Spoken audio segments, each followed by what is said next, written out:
Interpersonal communication refers to the process by which an individual transmits certain information to other individuals through certain expressions such as language, text, body movement, and facial expressions.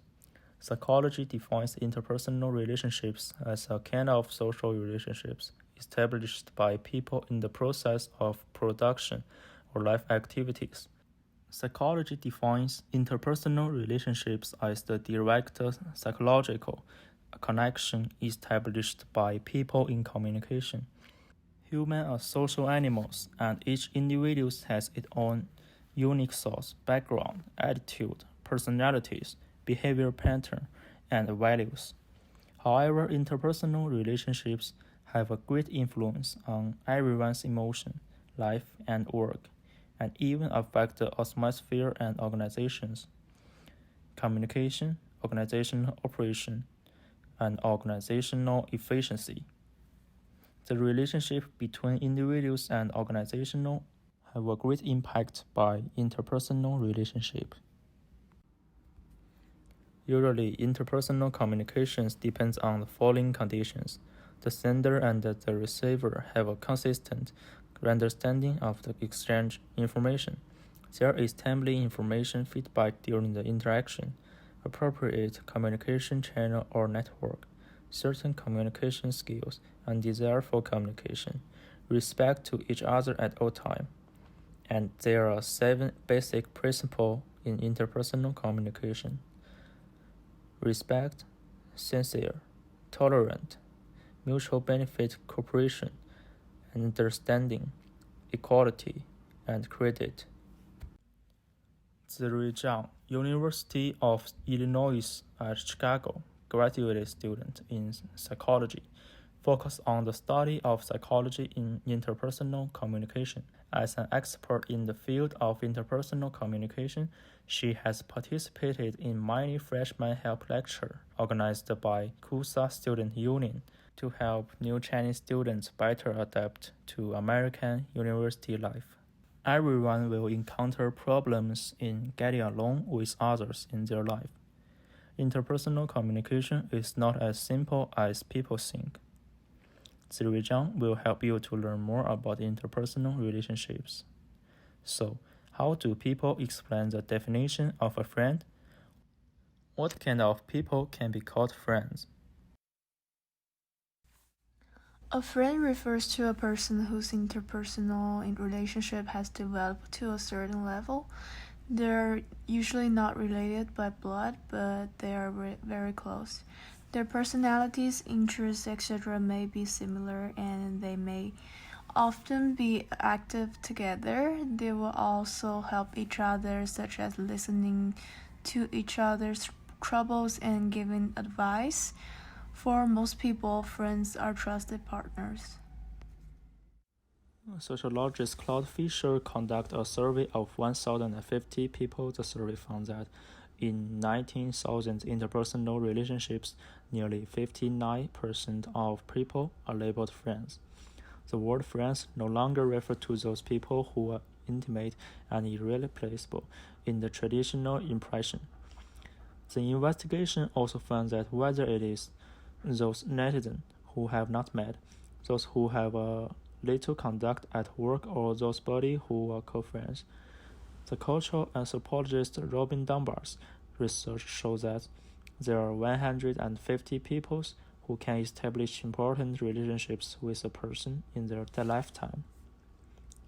People are embarrassed and at a loss when getting along with others and may not know whether they should continue to get along with them or how to resolve conflicts. Therefore, interpersonal relationships also need to be sorted out. Everyone has different personalities, so everyone has different definitions of interpersonal relationships. There's no right or wrong in the matter itself, only property or not. So does Zuri have any opinion or suggestion on the problems encountered when getting along with people? There are many problems in the process of getting along with people, such as differences in thinking, that is, different perspectives, Communication barriers caused by unfamiliarity when they first met, crisis of trust between people, or unpleasantness caused by stereotypes and cultural conflicts. Solving these problems require people to follow these four principles as the premise. The first is to treat people fairly regardless of emotions or preferences. The second is to treat the strengths and weakness of others correctly, not to judge or condemn others at all.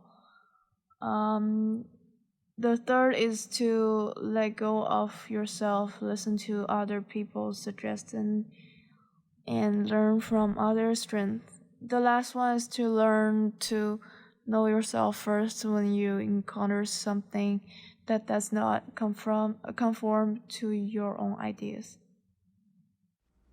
People will meet 29.2 million people in their lives. Not all of them are worthy of deep friendship. People need some skills or standards to judge whether a person is worthy of being a friend. Then please 3 to provide some useful standards and examples.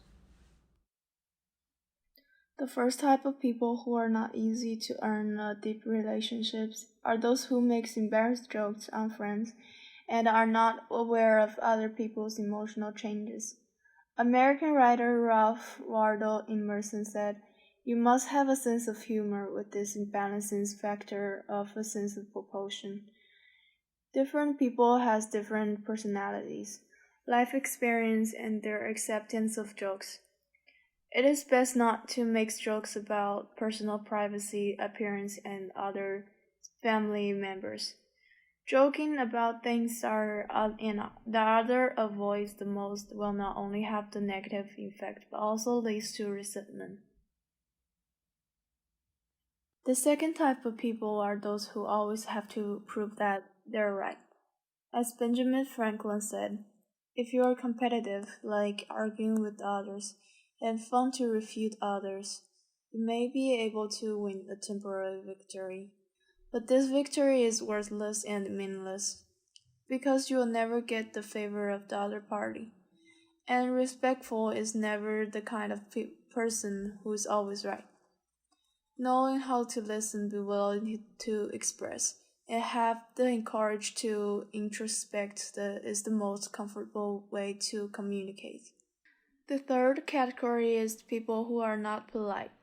The most basic things in interpersonal communication is to respect each other. Those who have a good education and good conduct will have more equally good friends. People who like to blame others and irresponsible are not worthy of deep relationships. And if you want to get along well with other people and get many good friends, then you should also avoid being a person who likes to shirk responsibility. This feature was written by Tianyu Li. Special thanks to Zhi Zhang for the interview to answer the problems and interpersonal doubts encountered when getting along with people. Finally, thanks for patience to listen.